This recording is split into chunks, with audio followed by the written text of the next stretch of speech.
the challenges ahead for this fledgling and fragile state? What is the greatest? We'll be able to discuss that with Professor Robert Patman from Otago University.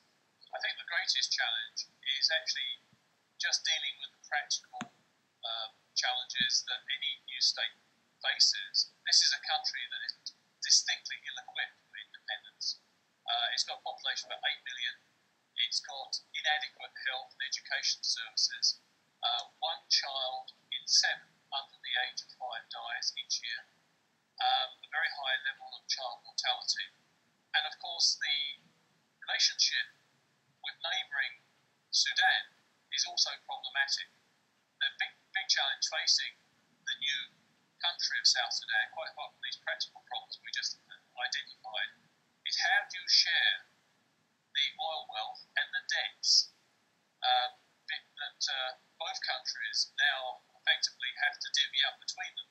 75% of the oil wealth is in this new country, the Republic of South Sudan, and the two countries have not yet got a precise agreement how they're going to share, how they're going to distribute this wealth. Yeah, it's interesting to see the establishment of this new state without there being any clear direction on that. Well, in the sense that the borders of Sudan were drawn not by Africans themselves, but by colonial powers. And so they've had to grapple with these differences. Only after this exhausting civil war, which lasted for more than 2 decades, that in 2005 was a peace agreement, you would have thought that given the fact it was a peace agreement to decide the future of Sudan, that would have been ample time to prepare, but it wasn't. It was only in January 2011 that the referendum, long-awaited referendum to decide Sudan's future was held. But you could say, is it ready for independence? In practical terms, it isn't. And so what will that mean? How fragile is this new state? Well, it is a situation. South Sudan has a precarious future ahead of it, at least in the immediate future. In the long term, its prospects are quite good. It's certainly got tremendous mineral wealth, but at the moment it has little infrastructure, little roads, little educational system, high rate of illiteracy. So the practical challenges, sort of bridging the short term to the long term, are massive. A lot of civil unrest too.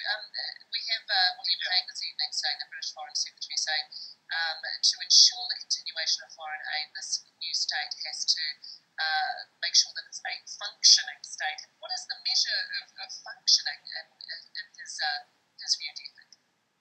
I think the British Foreign Minister was referring to the fact that he expects there to be evidence of a reasonably honest public service, a functioning legal system, and also that the new government will not turn out to be, to use a phrase, another Eritrea. And I think what Mr. Hague was referring to, he wants to see those markers or indicators that South Sudan is not going to follow the path of Eritrea, that it's going to extend the freedoms which it spent so many years fighting for to all its citizens. Which isn't going to be easy, as you say, given they have not much infrastructure. But the presidents of the North and South stood together in the ceremony. Given their personal history, their fractured history, how fragile will that alliance be? Well, it is very, very fragile. In many respects, it could become even more fragile because both, when the animosity, when the war was going on, that acted as a source of legitimacy for both of the warring parties. But now that the civil war is over and they have independence, that could cause internal problems for both President Salva Kiir, the new leader of South Sudan, but also President Bashir, who of course is wanted by the International Criminal Court. That's right. I mean, is that what his standing up in support of Southern Sudan is about? Is he trying to keep pushing support for it? Well, I think you could say that some of the political choices he faces, he may have been more inclined to negotiate, given the mounting international pressure. I think one of the key inducements which the Americans used for President Bashir was the possibility that sanctions would be removed against his regime if he agreed to respect the outcome of the referendum which was held in January of this year.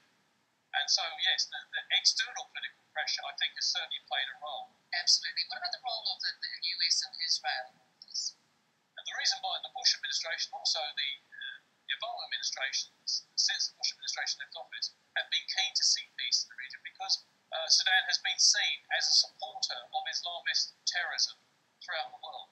So you could argue that one of the reasons America has been so keen to bring about a resolution of the civil war is it believes that this may be a key step of undermining the basis of support for Islamic terrorism in the world. Could it also be a key step in moving, a very cynical view I realise, but in moving towards exporting those oil reserves that have been argued about?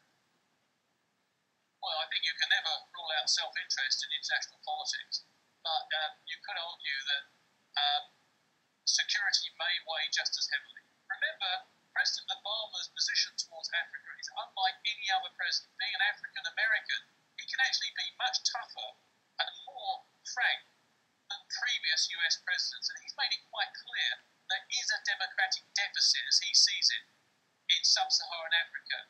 And he believes this secession creates a precedent where basically there is a closer correspondence between governments and their people.